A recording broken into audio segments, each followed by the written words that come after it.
Without further ado, I would like to welcome to the stage members from the Secretariat, Esther Stanford-Xosei of the Stop the Maangamizi, We Charge Genocide Ecocide campaign.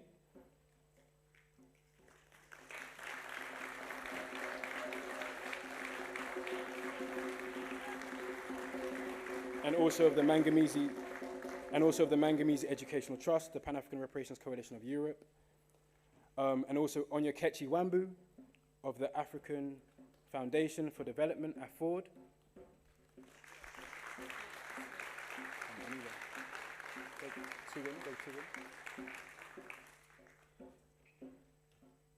Jacqueline McKenzie of Leigh.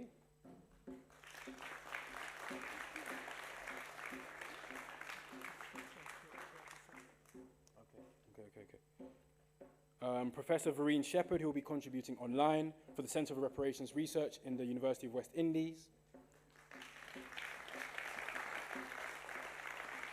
Kwame Kwei-Armah, OBE.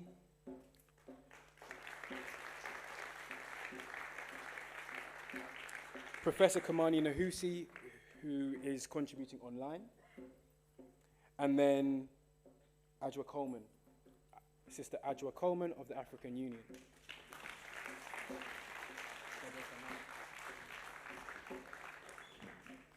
Okay, and we're first going to be having the online contributions from this first panel.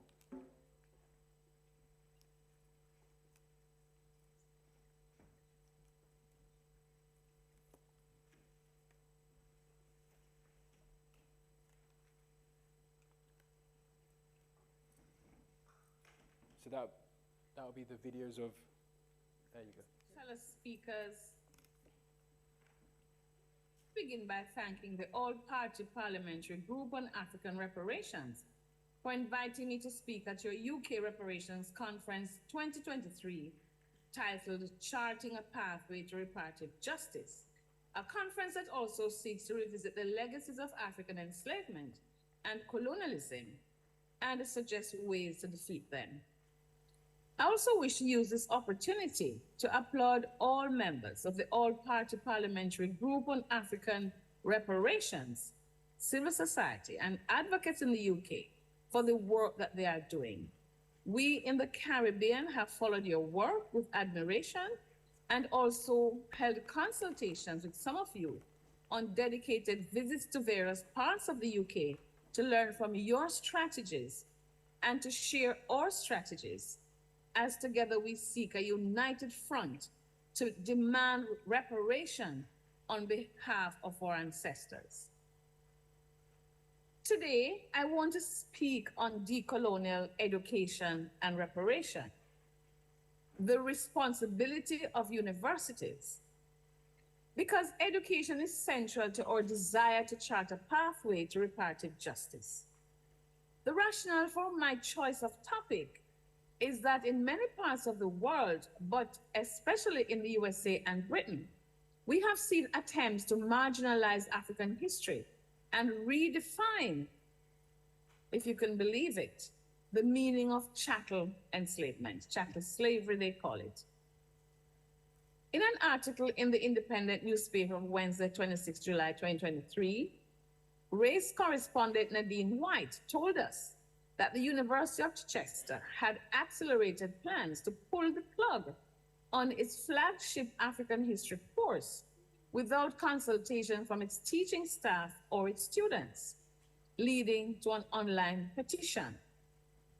The position of course leader Kwei-Armah, Britain's first history professor of African heritage, also faced redundancy. Yet, students are reported as saying that there is no other program of study comparable to this course at a UK university.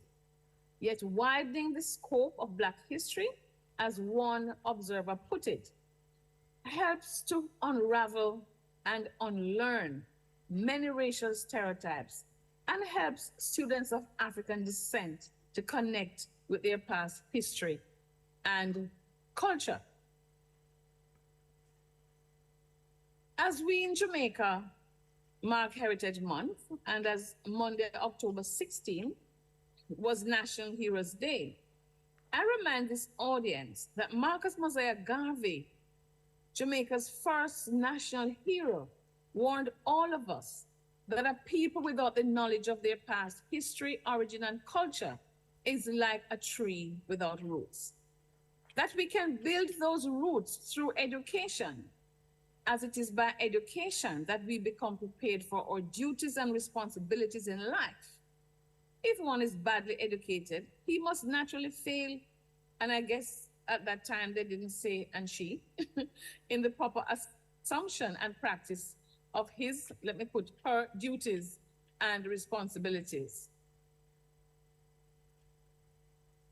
Over in the USA, and you may have heard about this, a group of Texas educators have proposed to the Texas State Board of Education that slavery should be taught as involuntary relocation during second grade social studies instruction. The working group of 9 educators, including a professor at the University of Texas, Rio Grande Valley, is one of many such groups advising the State Education Board to make curriculum changes. In 2022, the board considered updates to social studies instruction, a year after lawmakers passed a law to keep topics that make students feel discomfort out of Texas classrooms.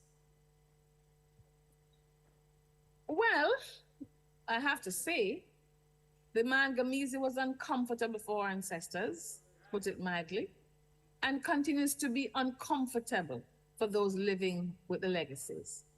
There are uncomfortable truths that must force victims to demand reparation and perpetrators to pay up. But we must also, all over the Black world, engage in decolonial education and teach the truth as a way of building knowledge about Kwei reparation and gather more soldiers for the army. Universities have a responsibility to push back against right-wing, unprogressive ideologies and changes that will do violence to our souls and that will disrespect the memory of our ancestors. Thankfully, the University of the West Indies is trying to engage in language deconstruction and reconstruction, as well as symbolic decolonization of its landscape. The monarch is no longer the UWI's visitor. Also, through its history departments on the various campuses, the UWI has made some contribution to the essential project of mental liberation from the shackles of the Maangamizi. History, of course, possesses one of the greatest possibilities for anchoring people emerging from a colonial past to a more positive beginning, helping them to deal with the epistemic violence of the imperial project and providing alternative words for the unbridled, indecent colonial bad words and deeds of people like Thomas Carlyle, James Anthony Froude, Edward Long, Lady Nugent, Thomas Tisrode, Elizabeth Fenwick, and other European scribes who were racist in their descriptions of Africans and their culture in the Caribbean.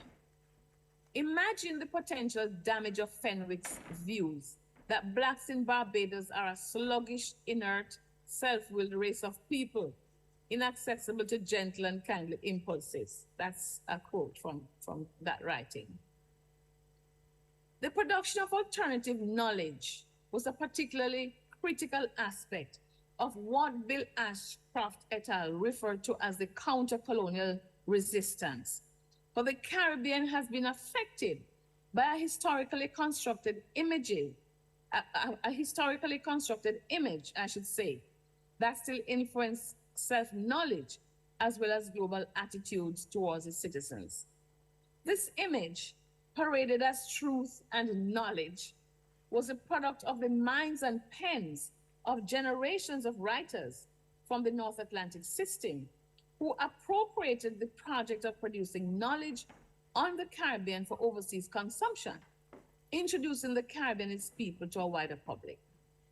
The knowledge produced had a discrete political purpose to support European imperialism and dislodge and disorient the Caribbean in the same manner that it did Africa and the Orient, following Danny Naboderi's and Edward Said's formulations.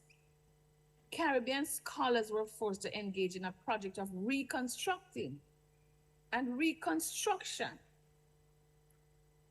constructing indigenous interpretations of the Caribbean experience, fashioned by explicit formulations and theoretical constructs, and offering the antithesis to the imperialist view of the Caribbean world. Building on the examples of the pioneers, historians, many trained at the University of the West Indies in the post-independence era, sought to carry out Marcus Mosiah Garvey's and Bob Marley's charge that in liberating ourselves from mental slavery, none but ourselves can free our minds.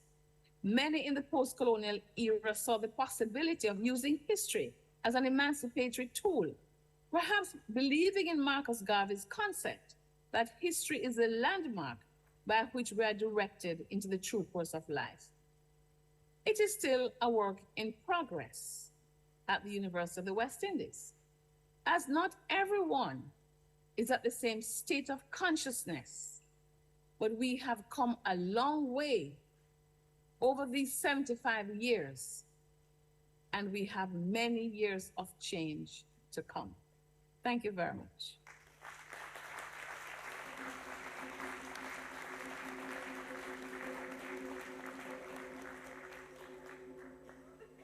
Thank you very much. That was Professor Verene Shepherd from the Center for Reparations Research at the University of the West Indies. As we are pushed for time, we're going to move straight on to our next speaker, who's a member of the Secretariat for the All-Party Parliamentary Group, and that is Onyekachi Wambu from Afford. Onyekachi. Thank you. Thank you, Belle. And feel free to use the podium if you'd like. No, it's fine. I'll sit and make the presentation. Good afternoon, brothers and sisters.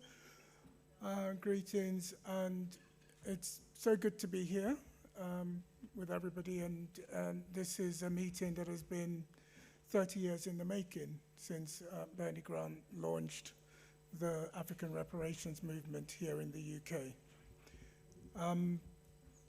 We're here to consider the framing. What does reparations mean? What is the purpose of it?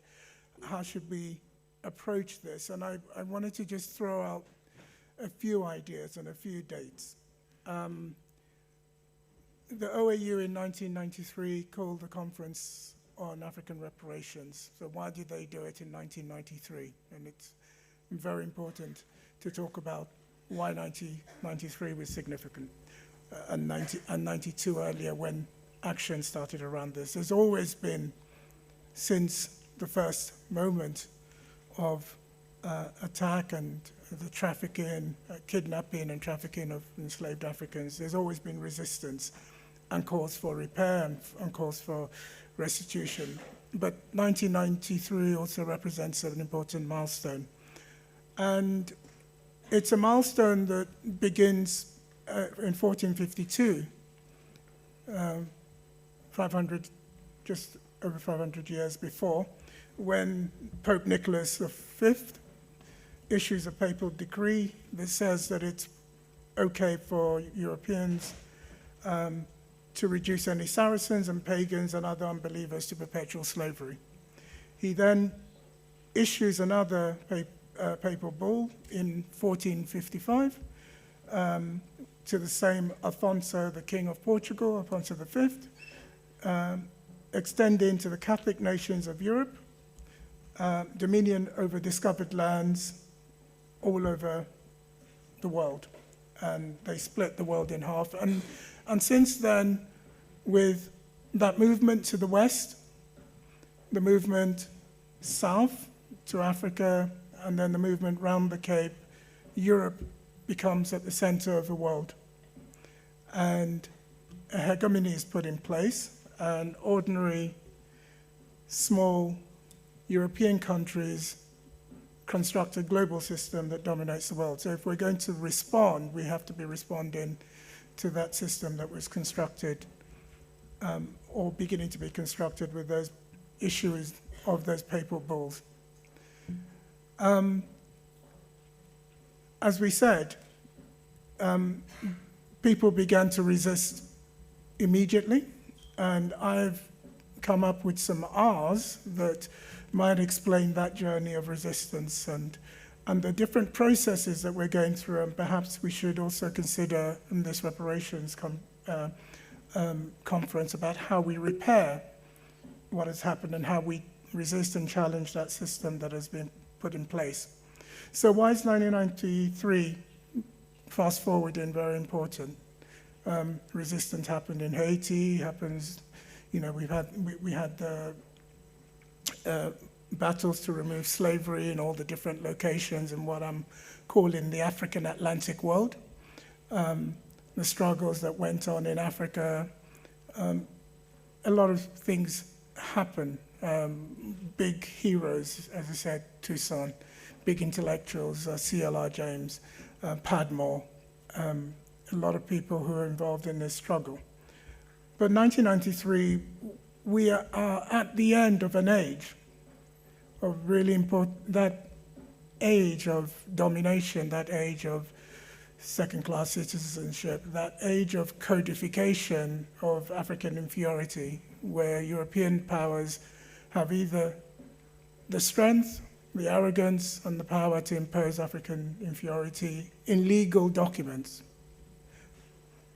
And that ends with the freeing of South Africa, which is why we were so obsessed with getting rid of that final one globally.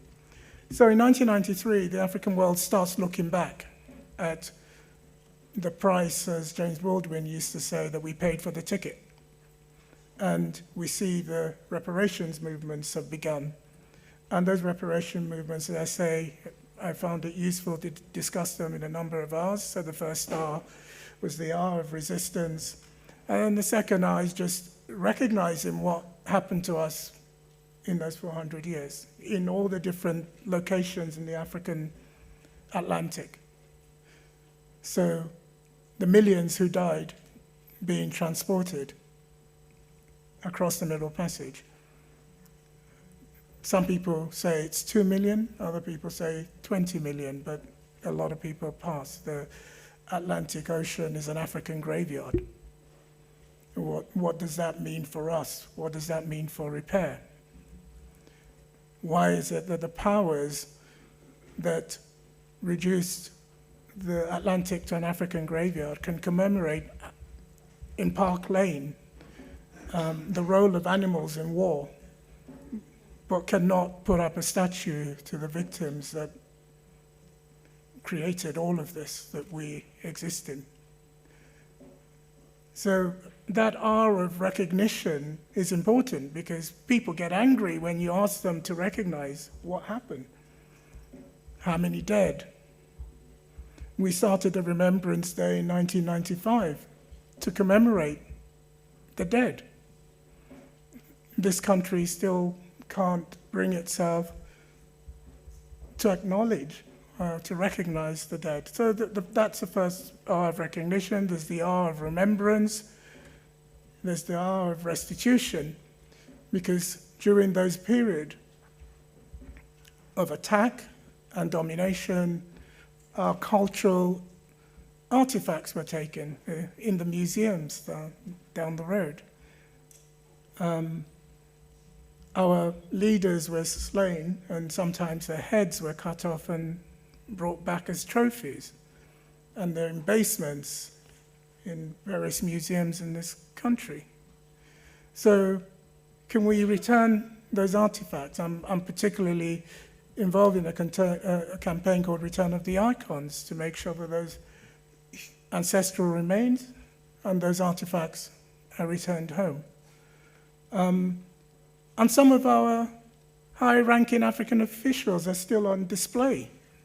Human remains on display in the British Museum. You go on the mummy floor. That's what that is, in case it hadn't occurred to you. Why is that happening in the 21st century? So there's the R of restitution of these cultural areas, and then there's the R, the different R's of return. There's the R of reconnection. So some of these R's are about us and them and how we make that connection and that engagement. And then the other R's are about ourselves and how we repair internally amongst ourselves. There was a massive breach in the African world between the continent and the diaspora, and we have to repair and reconnect. The Rastas of blessed memory have been in the forefront of that campaign of African remembrance and return and reconnection. And Burning Spear and all the rest sang about the importance of that work. So there's work that we have to do to reconnect. And then the final R's are about economic reconstruction, about what do we make of this African Atlantic world? The AU wants to create this global Africa, but it won't admit Haiti as a member. What does that mean when we see the world from an African Atlantic perspective? So these are really important R's, and the final R is what the AU says it wants to do by 2063, which is to effect a renaissance. But there's a lot of work that we need to do before we get there. From my particular area of work, I want to ensure that our iconic heroes stop being displayed, are returned home, our cultural artifacts are returned back, so that we can use those, as the Sankofa bird says, to look back, understand the genius of what we created through those artifacts, and then hopefully reconstruct a future. So I'll stop there, but for me the framework is a holistic one, which is to repair the damage of those 500 years and recover sovereignty and our dignity and build our futures. Thank you.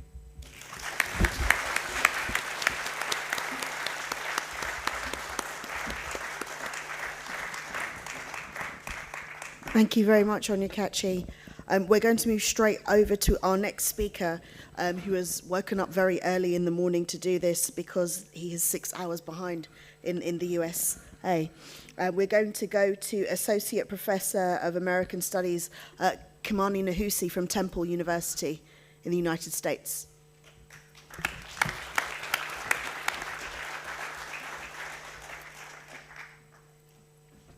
Good morning, Professor Nehusi.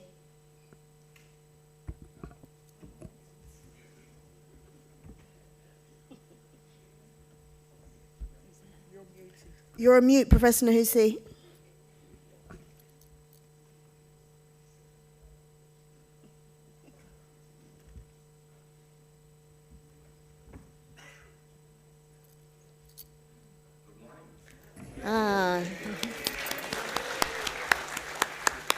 We can hear you. Thank you very much.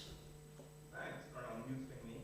Good morning, good afternoon, good evening, good night to everyone, wherever we are. I want to begin by congratulating the organizers for putting on this very important occasion. I don't think necessarily the importance and significance of moments like these. And I will move straight on to say that it's personally a good thing for me to reconnect with some of the people who started this phase of African reparations movement in 1991, I think it was, with our first conference in Birmingham, organizing with Verene Grant. So I take my hats off to those of us who have remained in this part of our struggle. I think it's also important to recognize that we meet in a moment in the history of the world when there are tectonic shifts taking place. The global South is beginning to organize itself against an international system that has been imposed upon all of us, and especially African people. And perhaps one of the most important questions is how African people could organize ourselves to take advantage of what is emerging as a new system of international alliances, a new way of being in the world. I want to restrict my remarks today to the three categories that have been given in the title of the conference. That is the meaning, the purpose, and the politics of our movement. Let me just say that perhaps the biggest thing in the meaning has got to be understanding ourselves. We pay correctly a lot of attention to history, our own history. But I believe that it is important for us to begin with an Afrocentric understanding of our reality. Our history as African people did not begin when Europeans erupted in our lives. Our history didn't begin when Arabs erupted in our lives before Europeans and also destroyed us. The history of our people began when history began, because we were the first human beings. We invented the concept of history. And if we wish to understand ourselves properly, then we have to relocate everything we're talking about in the entire history and culture of our people. If we don't, we risk not understanding, we risk being misguided, and we risk not doing ourselves the justice we demand. So, for me, the meaning of any gathering like this must be to reinforce that point. We have to correct and alleviate the atrocities of Arab and Western European invasion, destruction, and desecration of Africa, and the way in which African people, and other peoples too, regulated humanity's relationship with the planet, with the world, with Mother Earth. Let us be clear that Arabs, first of all, invaded and desecrated Africa, and then Europeans did the same thing. We tend to know more or to understand more about Western European invasion, the violent imposition of their own system upon us. But we must not forget any aspect of our history, and I call attention here again to the fact of Arab invasion and destruction of Africa. The system imposed by the Europeans, including imposed over Arab peoples also, is a system that has been described before. It delivers structured inequality based upon race, color, class, gender, and a number of other ways of categorizing human beings that have been introduced by Western Europeans. Much of these atrocities have been normalized. It's okay for people to make discriminatory judgments about us based upon who we are. It happens every day, it's regular. And part of our task is to understand how this happens and why. The purpose of reparations has got to be to repair the damage. I think this one is extremely logical, obvious. time, though, is what damages are we talking about? If we don't know what has happened to us, how we have suffered, and how we continue to suffer, which is an important aspect of this, then we are in no proper position to correct the damages. So part of our task, part of the purpose of our movement has got to be to define exactly, clearly, and totally the damages that we have suffered and we continue to suffer. This is a huge task. But we've got to do it. We've got to aim at repairing this damage for ourselves. Let's be clear, this is an act of self-liberation. Liberation is something only we could do for ourselves. We could have partners and so on, but we're the ones who've got to execute this. We've got to direct it. We've got to envisage it. We've got to plan it. We've got to restore our dignity. We've got to regenerate ourselves in every category that we could maybe reduce human existence to. You know, compartmentalization tends to reduce people. So we talk about economics sometimes as though that's unrelated to identity, for example. We're talking about holistic existence, which is African tradition. We've got to repair the planet. I mean, here it is that African people had been living what we call today environmentalism from as far back as we could get.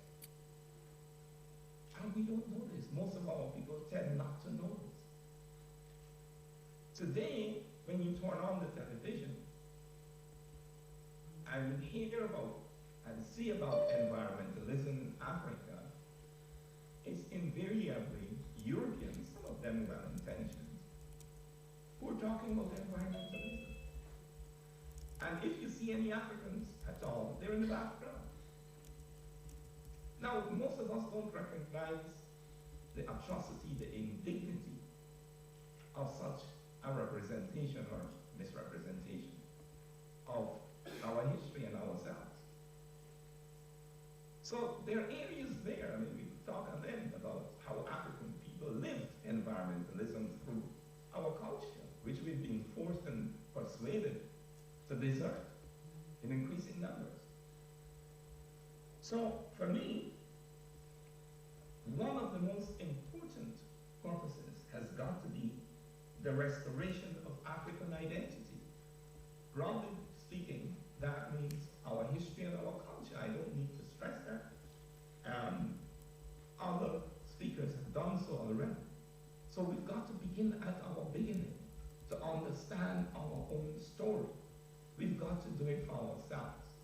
It's important that in doing this, we understand the significance, the tremendous significance of defining our own reality for ourselves. Permit me to give you one example of what I mean. It's popular for us to talk about slaves and African slaves and the African slave trade. There is nothing more inaccurate, ridiculous, and demeaning. This was a trade organized by Europeans for the benefit, substantially, of Europeans. There were some African traitors and misguided ones who benefited from the trade, and we need to understand that. But this was a European trade in our bodies, in our ancestors. So that's how it has to begin. We cannot depend upon our enemies, our abusers, to define reality for us. And let me say this. I always tell people that my ancestors were not slaves. They were enslaved Africans. And if we define our ancestors correctly, we will therefore include the unending resistance that they engaged in. Resistance that resulted in revolutions. 1763 in Berbice, in Guyana. 1791 to 1804 and after in Haiti. We've got to understand these things as they were. When we use the word slave, we exclude that. Whose job are we doing? We're doing the job of the enslavers. They don't want us to know that our ancestors resisted and resisted from the inception and resisted gloriously. And there are many other terms we use that obscure rather than reveal our reality. So I think we've got to pay attention to that. We talk about African Renaissance. Renaissance is something that happened in Europe, using African knowledge to renew themselves. Why should we say Renaissance when we have Sankofa and terms in other African languages that we could use? These are some of the questions that face us. Let me talk briefly, before I end, about the politics. And I think some of this ought to be evident. It's a politics of self-liberation. For some people, self before liberation is kind of redundant, because only we could free ourselves. He said only we could free our minds. It's the same thing in any kind of freedom. The mind is strategic, most important. So the objective of our politics has got to be African liberation, and it's got to be that we must do this for ourselves. It doesn't mean that we must exclude allies and partners and so on, but we've got to be very clear that our allies, our partners are not us. We're the ones who've got to direct and lead our own struggle. No one else must be permitted to colonize our struggle. As Africans,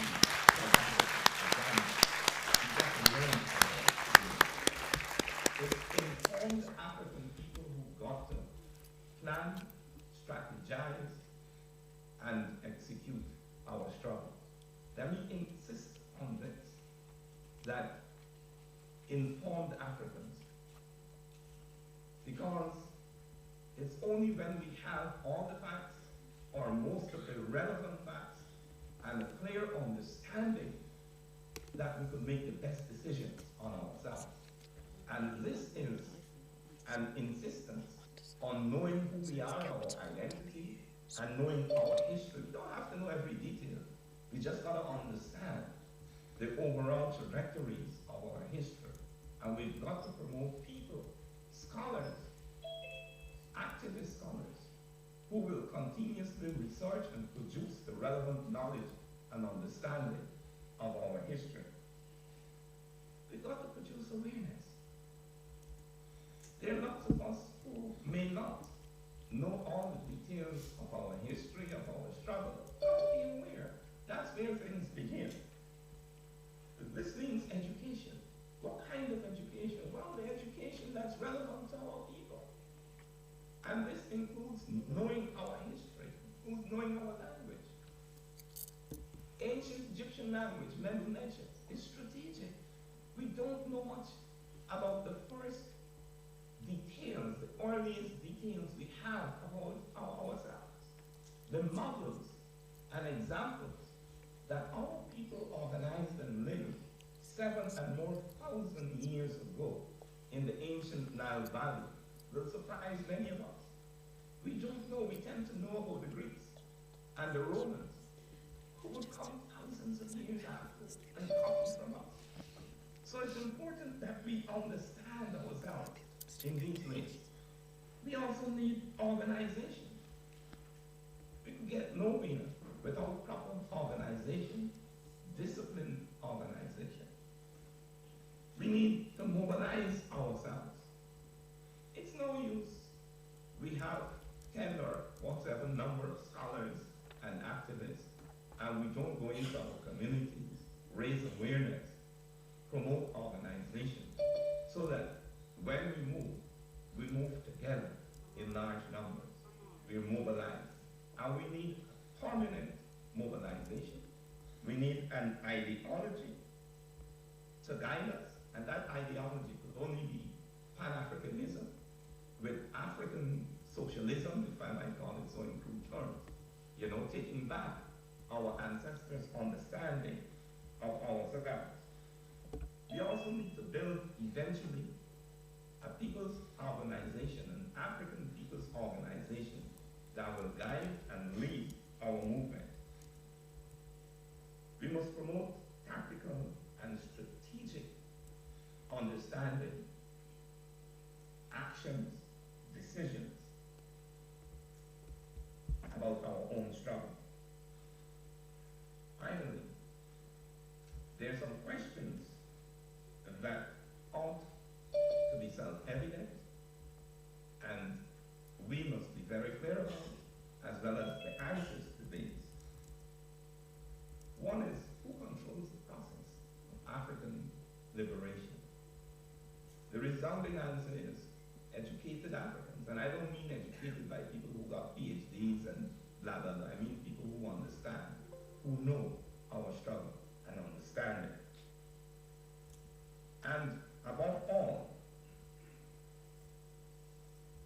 the involvement of African people, the so-called ordinary African people, is paramount. If our movement is restricted in its leadership and in its general membership to any one section of our people, and most especially if it excludes or minimizes the interest, the participation of the vast majority of our people, then we are traitors to our own liberation. So I end by saying Pan-Africanism now, Africa for Africans, liberation now. It's a process. And the earlier we start, the more we do, the clearer our path will be. Thank you very much.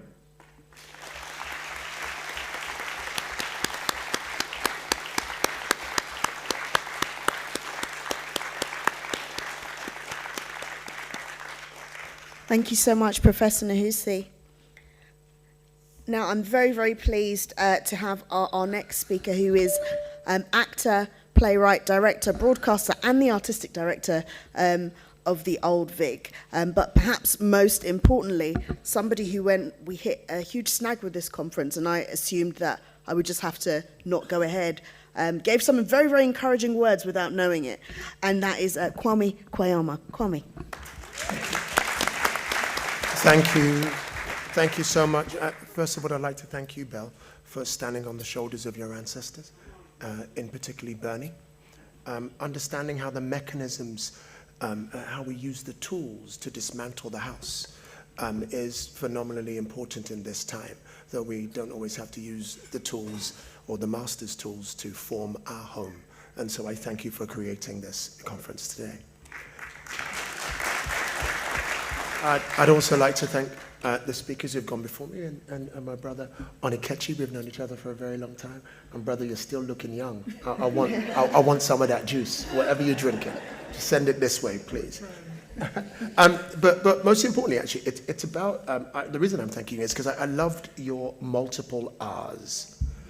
Recognition, repair, remembrance, restitution, return, reconnection, reconstruction, and renaissance.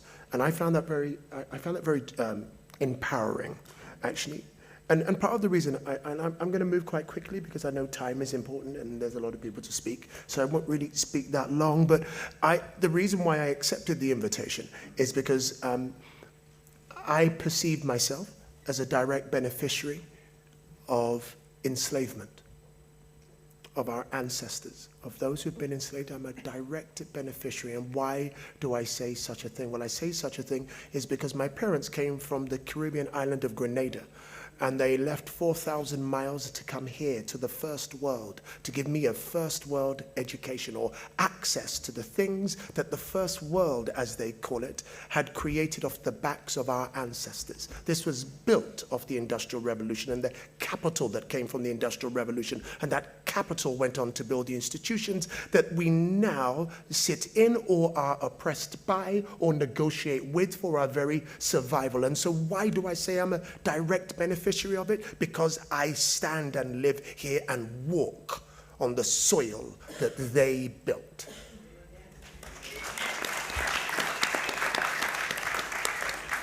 So once I've taken that into consideration, what is my specific, and I think you framed it this way, my brother, as well. What is my specific area of work? What is my specific duty within that work?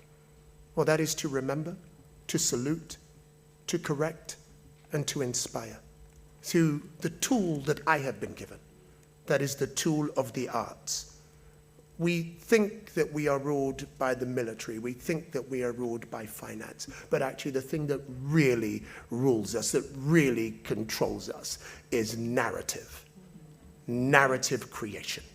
I was born at a time when we were perceived, and though I would argue still now, that we are perceived, we of the African diaspora in particular, were perceived as inferiors, intellectual inferiors, morals inferiors.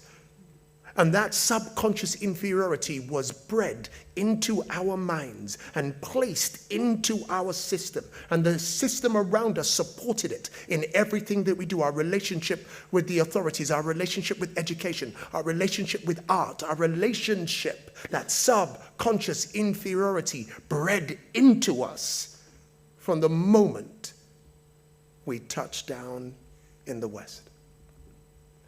The reason why reparation is important to me is because, and I've written plays about it. I play at the National Theatre many years ago, which I think actually my sister, you helped me do some research on, called Statement of Regret, which was about reparations.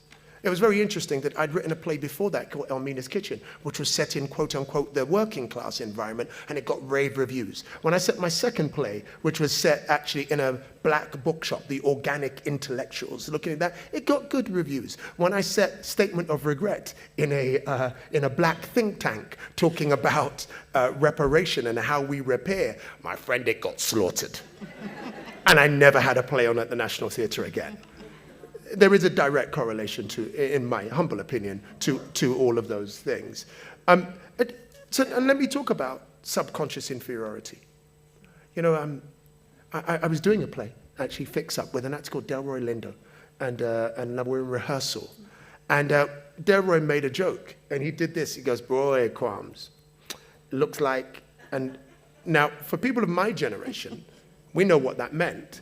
That meant that, of course, that some of our parents, having been subjected to the barbarity of having to receive European notions of beauty as beauty, felt that if we had noses that were not alkaline, that in fact that it was ugly. And so actually we knew that there were reputationally people would pinch their babies, the bridge of their baby's nose, in order to make it feel straighter and look more European. And when Delroy did that, I started laughing, going, bro, and Del was slightly older than me. I went, bro, you know that it happened in your day, it happened in my day. But what was important was a much younger actor at that time, Javon Prince, said, what are you talking about? I know that too. Javon, who was 15, 20 years younger, had experienced, culturally, family members who would pinch the nose so that we could look more European. That is subconscious inferiority, my brothers and sisters. That is placed almost within our DNA. So we grew up feeling ugly. So that we grew up feeling that we were not worthy of beauty and not worthy of love. My friends, we talk about military power, we talk about economic power, but the biggest power, I say again, is the power around narrative that shapes who you are, that gives you power or it takes your power away. It gives you strength or it makes you weak. It allows our children to define themselves as heroes and sheroes or define themselves as criminals. And which, my friends, do we wish? We're living in revolutionary times. And so part of the reason, again, I say that I accepted this invitation and I said thank you for it and I'm overjoyed that it is happening, is because most importantly for me, and again, this may sound controversial, we have many arguments against reparations. And, you know, some of them say, you know, the Africans, we all know that the African is a European name anyway for Chem, for all of those, but the Africans enslaved themselves. And I'm going to go, yo, if you want that, keep that. And I'm going to go, you know what? between 2 and 26 million, and I'm certainly not at the 2, and you just have to read Edward Long, the 17th century historian, to understand the real numbers that was happening. But if we regretfully say, do you know what? Those who died in the Middle Passage, I'm going to let you off that too. Here's what I can't, and here's what does need reparative justice. It is the seasoning period when we landed on the soil and they took away our names and our gods and our culture, and no slave system that we understand thus far has ever had that deculturalization process embedded in the process of our enslavement. So our enslavement was not just physical, it was not just culture, it was spiritual, because you took me away from everything. Who then must I look up to? Who then must I emulate? Who then must I kill myself in order to elevate you? And so when we talk about reparative justice, when we talk about reparations, my thing comes back to no one did this to anybody else. And so you have communities walking blinded. You talk about not having Black History Month because we had it for 20 years, when for 400 you hid mine. What is the problem with me now looking? In fact, I'm now happy us to move away from Black History Month and move to Black Achievement Month, so that actually I can look at what we're achieving and what is being stood in the way of not allowing us to achieve. Let's KPI that. Not to use capitalistic business terms while we sit here. So I'm going to end by saying I deeply appreciate, my brother, your R's. And I'm going to try and augment your R's with some W's. And I did say augment, not to replace. And in drama, it always comes down to actually these things. In every film that you see, in every narrative that you partake in, it is the why. Central question, why do we deserve it? Well, I think I've just made my case. Subconscious inferiority that was placed into the body of our system, that is played out over and over and over again. Where is the money going to? If we don't answer that question, no one's coming with us. And who's going to get it? If we don't answer that question, no one's coming with us. When's it going to come?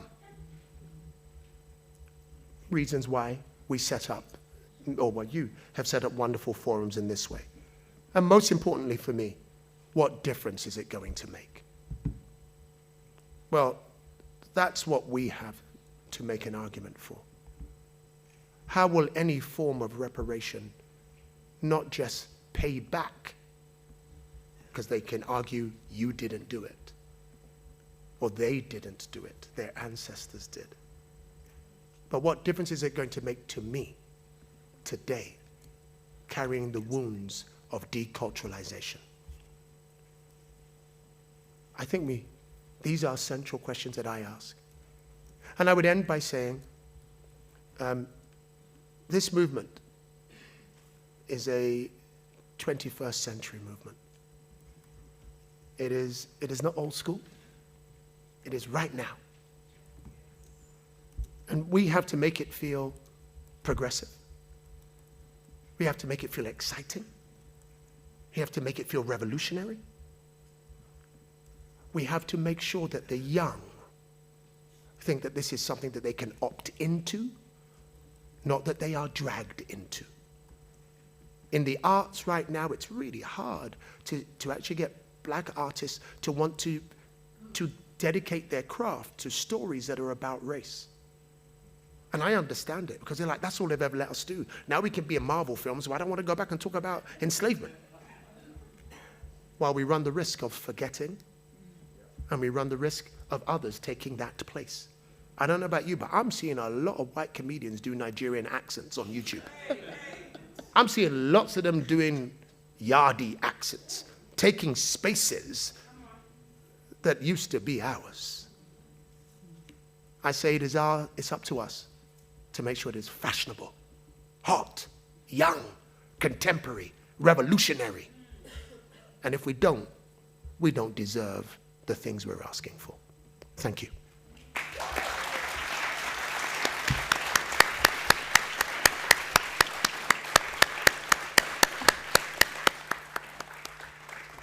Thank you so much, Kwame.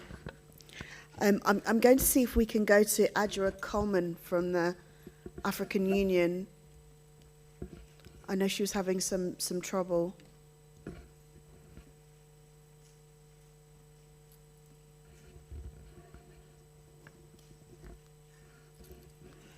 No, we might go to yourself. No? I'm finding it difficult to start my video. Ah. Can you hear me? We can hear you.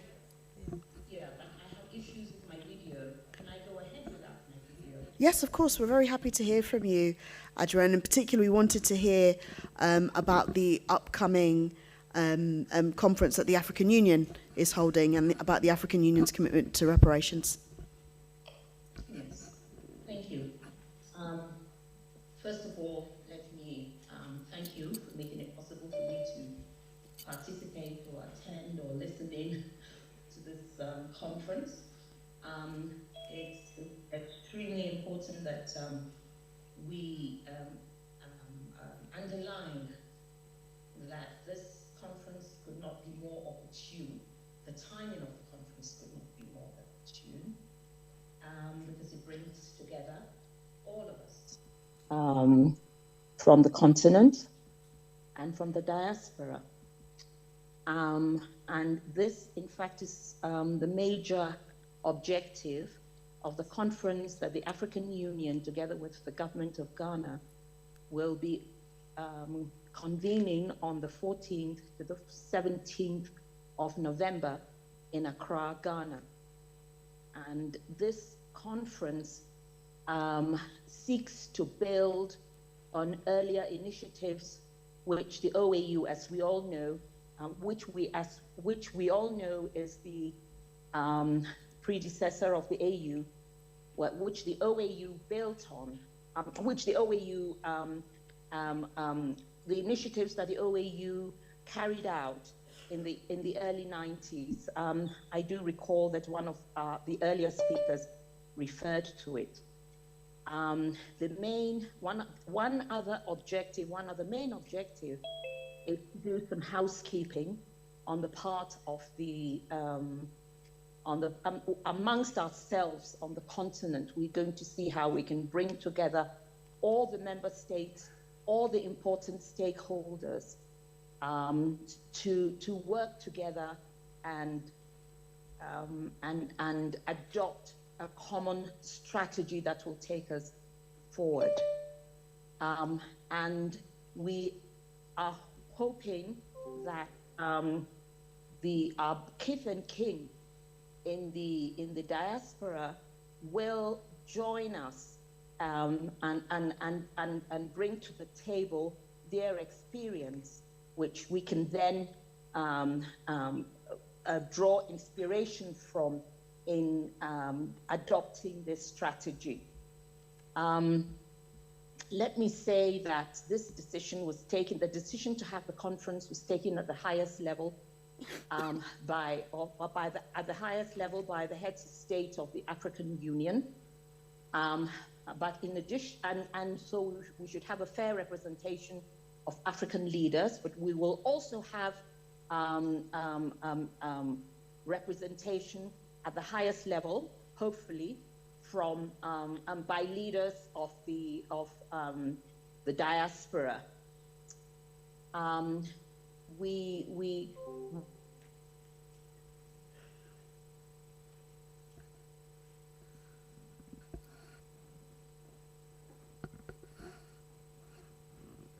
No? Thank you. So I think we've lost our relations with our kith and kin across the seas. We're hoping that as many of you as possible will come over, will come home so that we can achieve a successful conference. Thank you.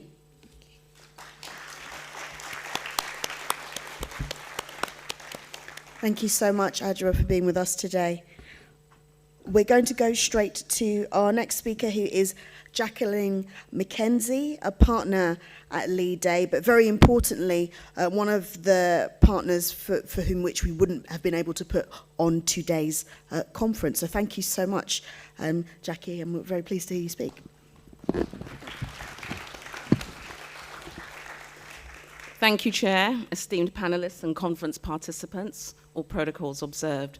I'm really grateful to you, Belle, for bringing together such a diverse group of expert voices to explore our understanding of reparations, to outline the nature of the work that we need to do so that we can learn from each other, and to agree a series of recommendations or a methodology for synergized working across our different expertise and themes so that we achieve the aim of reparations for the ill consequences of the transatlantic system of the enslavement of Africans. My firm, Leigh Day, long involved in matters of community and social justice, is delighted to be a main sponsor of this conference, and I'm delighted to provide an insight into my thinking and a little bit about my work on reparations. Firstly, though, we appear to have entered an era where the demands of reparations are heightening globally, and the matter has become critical as those nations and communities affected by the transatlantic system of the enslavement of Africans continue to suffer from the consequences of that system. I want to start by acknowledging and giving due respect to the reparations campaigners who have been working for decades to seek reparatory justice for the lives lost, the brutality of the transatlantic system, the loss of opportunity for Africans in the Caribbean, the Americas, Africa, and the diaspora, the destruction of identities, cultures, and economies, all of which have consequences which last to this day. The consequences of underdevelopment, underattainment, inequality, and racial mistreatment, situations made worse by the impact of climate consequences, the desperation of white supremacy, and the worldwide economic crisis with its resulting social crisis. There are counter views on what reparations is and means, who the legitimate voices are, whether or not there's a legal, moral, or political case, or a combined approach, who should receive it, whether it should be money, projects, the development of infrastructure, debt forgiveness, restoration of artifacts, etc. The critical observation to be made, though, is that reparations must feature at its center the victims of the perpetration of the biggest crime against humanity. There is no legal provision which determines what reparations is. In international relations theory, it is regarded as a concept rooted in international law that involves specific forms of repair to specific individuals, groups of people, or nations for specific harms they have experienced in violation of their rights. The system perpetrated represents a brutal and effective campaign which built the wealth and unjustly enriched some nations at the expense of others, and which resulted in a race of people losing their very being of self, which heralded in racism and inequality with an impact which reverberates today with the destruction of our cultures and our histories, which existed before the transatlantic system, a system which reduced the lives of Africans to that of a resource. People became a currency and expendable. To make that happen, our ancestors were subject to the most abhorrent brutality. Africa and Africans lost their prior civilizations, which consisted of strong and powerful political connections, economies, trading arrangements, education and scholarships, arts and culture, and developed family structures. We know that supernormal profits were made from this system, with those profits continuing well into the era of colonialism and today. And we're all very familiar with the revelation that the Treasury was repaying interest on loans obtained to pay off our enslavers just as recent as 2015. And I wouldn't be surprised if it's still continuing. Reparations means recompense. Thank you. So I've got the dry subject to deal with, I'm afraid. You're not going to get the excitement from me as you're getting from the other speakers. Reparations means recompense given to one who has suffered legal injury at the hands of another to make amends, provide restitution, or give satisfaction or compensation for that wrong. It also refers to the thing done or given to the injured party. And we're struggling, really, to determine what is it exactly is it we're talking about. The United Nations Basic Principles and Guidelines on the right to a remedy and reparation for victims of gross violations of international human rights law and serious violations, that's actually the term, describes 5 formal categories of reparations, and they are restitution, compensation, rehabilitation, satisfaction of the wrong, and reassurances, meaning it will never happen again.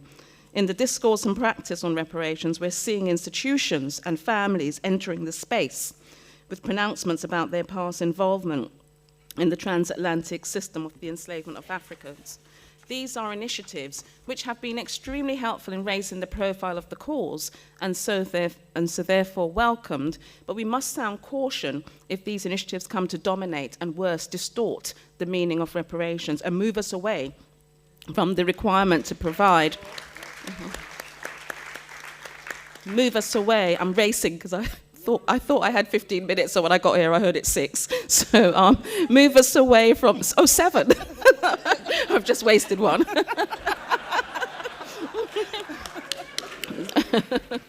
And move us away from the requirement to provide repair and atonement to the victims. So what we're seeing with pronouncements from institutions like the Church of England Commissioner, who set aside 100 million and have put out a survey, even though they say that this money must be spent on projects aligned to the church's missions. How is that reparations?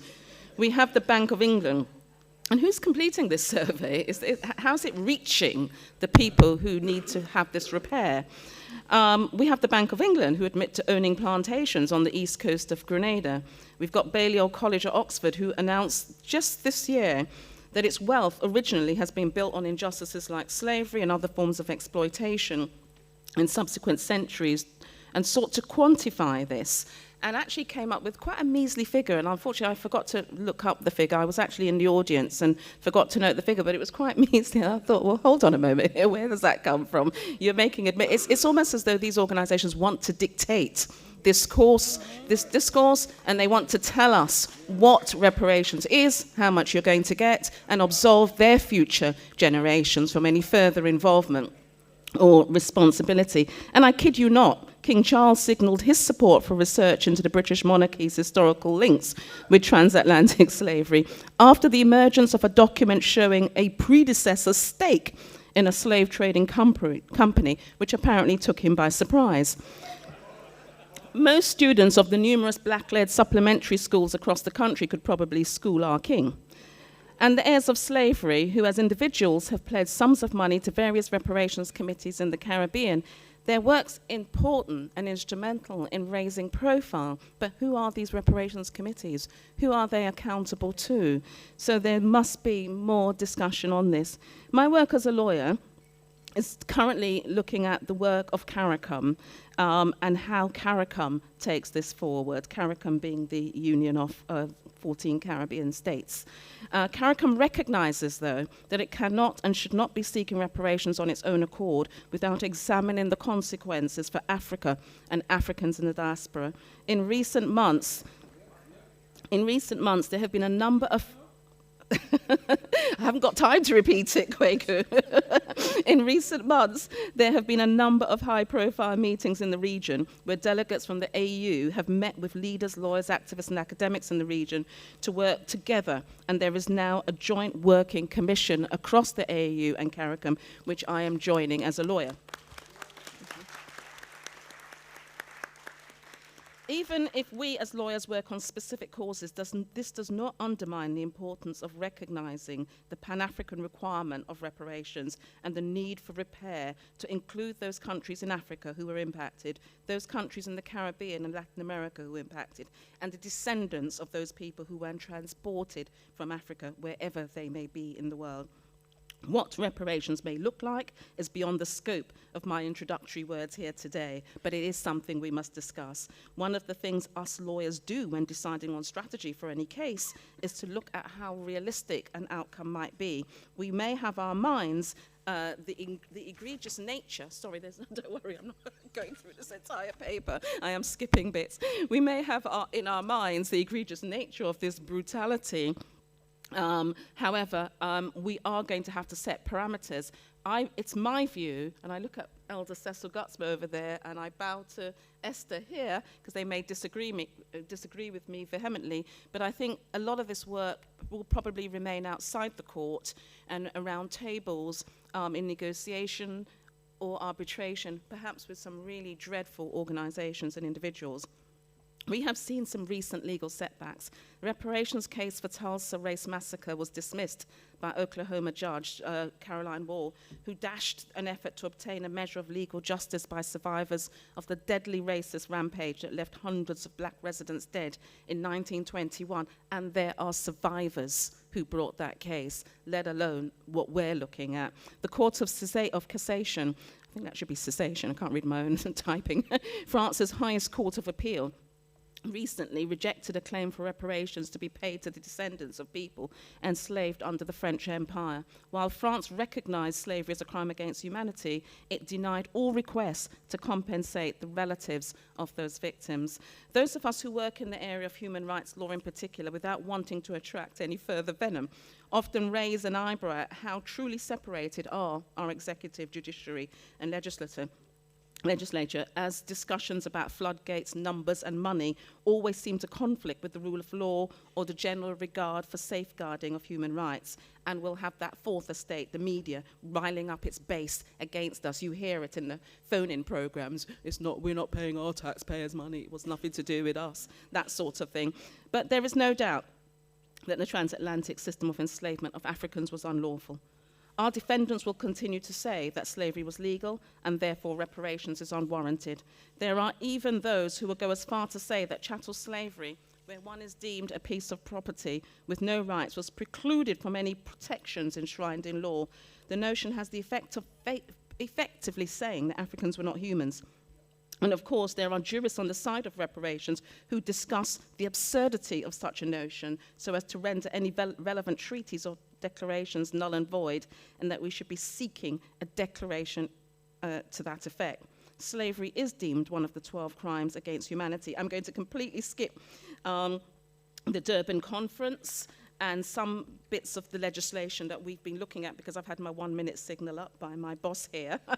But just the UN Special Rapporteur on Racism, the UN Working Group on Experts of people of African descent and who have been looking at Durban and the consequences for Durban, continue to demand formal apologies, truth-telling processes, and reparations in various forms. So I'm just going to conclude.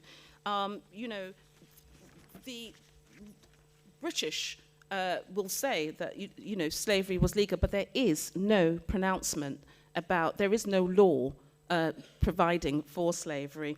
And we understand that this can only be lawful if there is some positive law. I have some case law, which I will deal with later in my workshop on it. But for the slave codes must have been unlawful. No one tested them because there was nobody available. How were the enslaved people going to bring these cases against their own rights? I'm going to have to stop, but if you do want to know a little bit more, I want us to look at the Somerset versus Stewart case and some of the issues that I've been discussing with my elder Cecil about the law. We do feel excited about looking at a legal avenue, more so than we did previously. But just to finish, we must have a commission of our people established to deal with reparations, and it must include people who are subject to the ongoing Maangamizi, as Esther will describe it. Kimani talked about the need for strategy and scholarship, and that is so disparate in this space, and so we need that. We need to build a movement. We need our lawyers to sit down and look at bringing cases, because we know the judges are going to be averse to wanting to make brave and bold decisions, And we need to have sectoral groups of experts within our community coming together to look at the law, to look at arts, culture, archiving, history, and so forth. And I think I saw a little hand there, so I will stop, but thank you.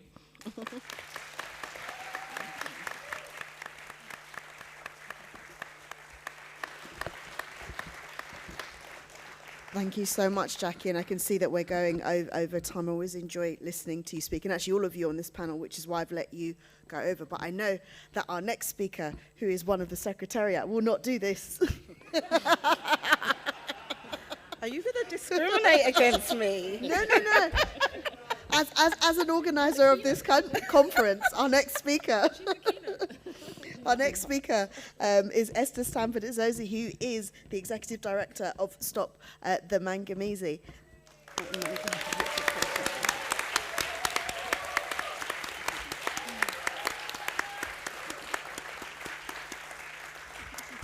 Okay, greetings. Thank you, Honourable Chairwoman, distinguished elders, dignitaries, our traditional leaders who've joined us, and all of you as guests, brothers and sisters, comrades in struggle.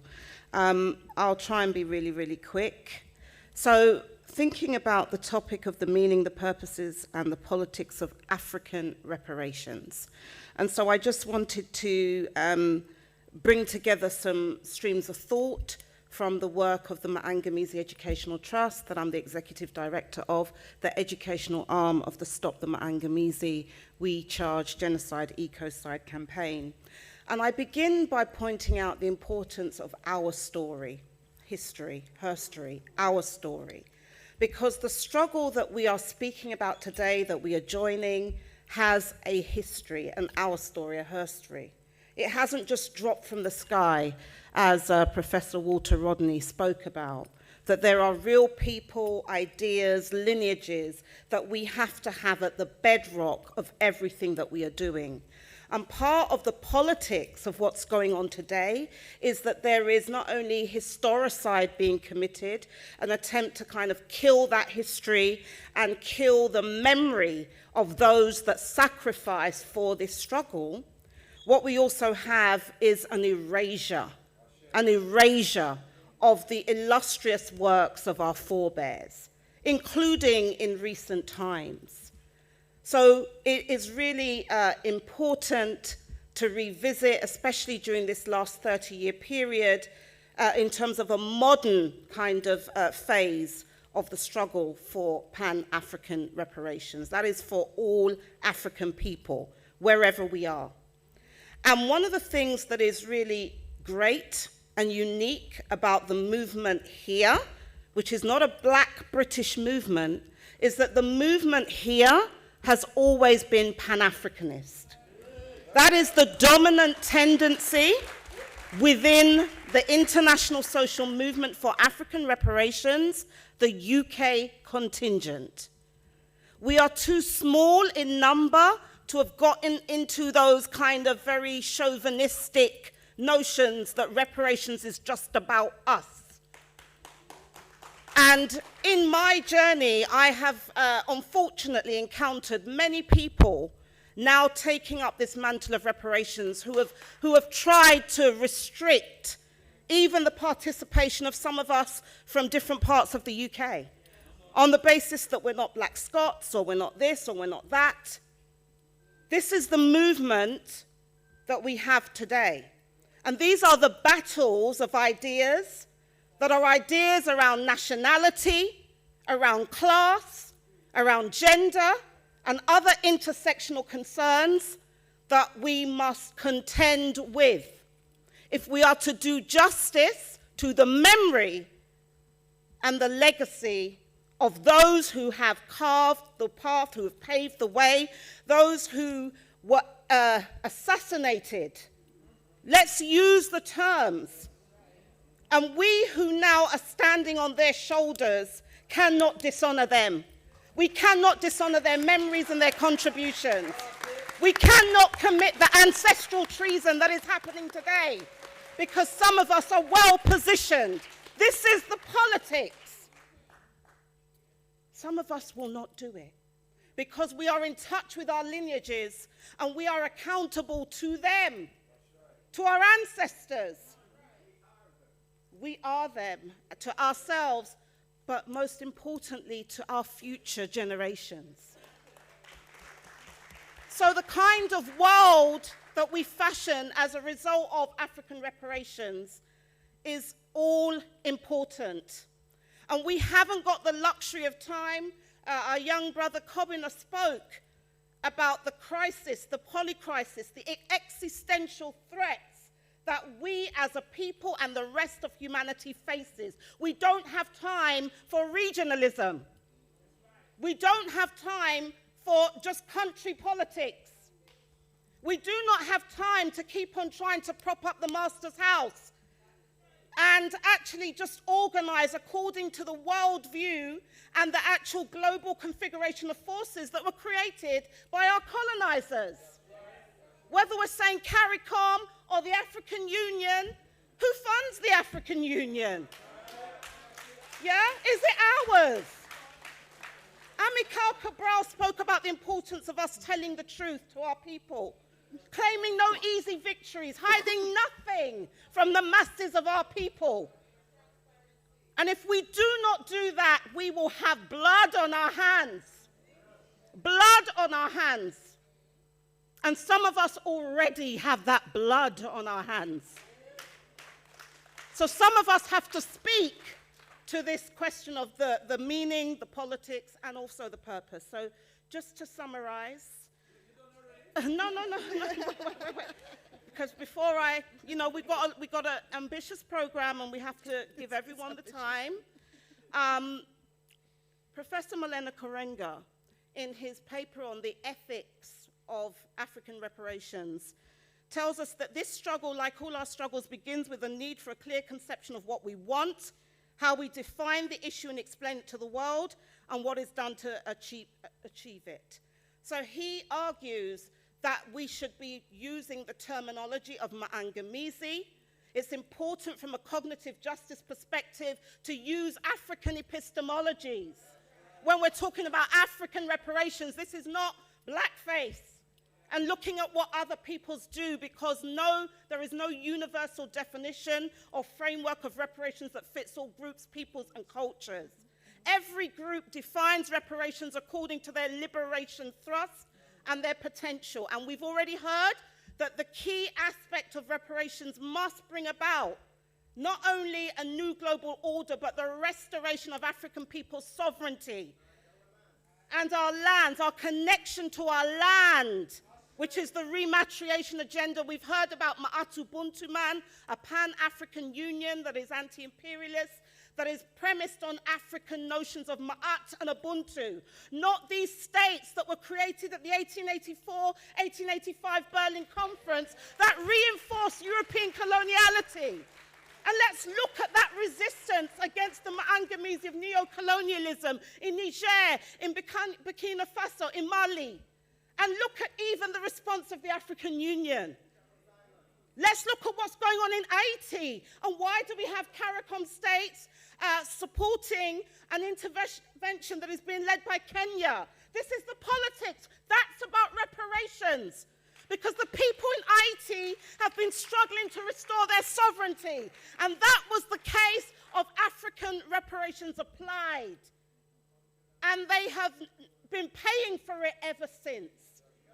So the politics of African reparations are important for us to recognize. Because right now, because of the strength of the movement from below, the international social movement for African reparations, working with the part of the wider People's Reparations International movement, now the question of reparations, or the cause, has become mainstream. So everybody's taking it up now. I have been removed from several jobs, including in black organizations, because of my advocacy of reparations, when it wasn't common and popular today. And some of those people are the biggest voices you will now hear being amplified on reparations. We have to grapple with this because what we have are those who have taken on the neo-colonial nation states, who are now being given a lot of the voice in the mass media, but look at the practice. And why is it we're not recognizing, and why don't we do that investigation of what is happening in these countries? Where is the popular democratic voice? Where are the meetings of the ordinary people who can shape any plan in any region? Not just state-appointed bodies and experts and historians, okay, who toe the state line. We've got our sister here, an Over Herrero sister. Let's look at what's going on with the reconciliation agreement between Namibia and Germany that excludes those who are victims and survivors of the Over Herrero and Nama genocide. This is the politics of what's going on. We have the movement capture. We have the elite capture when those who are the elites in any society are the voices that are now shaping what reparations is. That is not right. We have the counterinsurgency, which also sometimes comes in people looking like me and you. So neo-colonialism, yes, we are concerned with chattel enslavement, but we have to see that direct line between chattelization, colonization, and contemporary neo-colonialism. And why are we leaving out neo-colonialism when that was set for us in Abuja in 1993? Why now are we not recognizing who are the neo-colonial leaders? Who are the ones actually collaborating today with those who have benefited from unjust enrichment? So, and treason. So I've been told my time is up. There's obviously a lot more to say, but hopefully you got a sense of what. Right, thank you.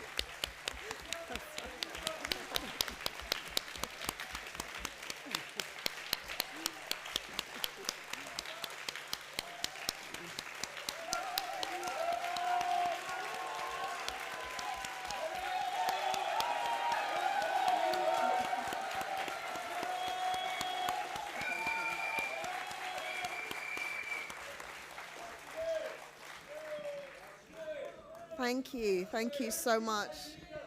And I didn't discriminate on time. And I stuck to time. You did, yes, you did. You did. And what a great way to end our first full plenary. As you can see, we are not to time altogether, but we will make up this time through the rest of the day. We are going to be breaking for lunch now for 45 minutes.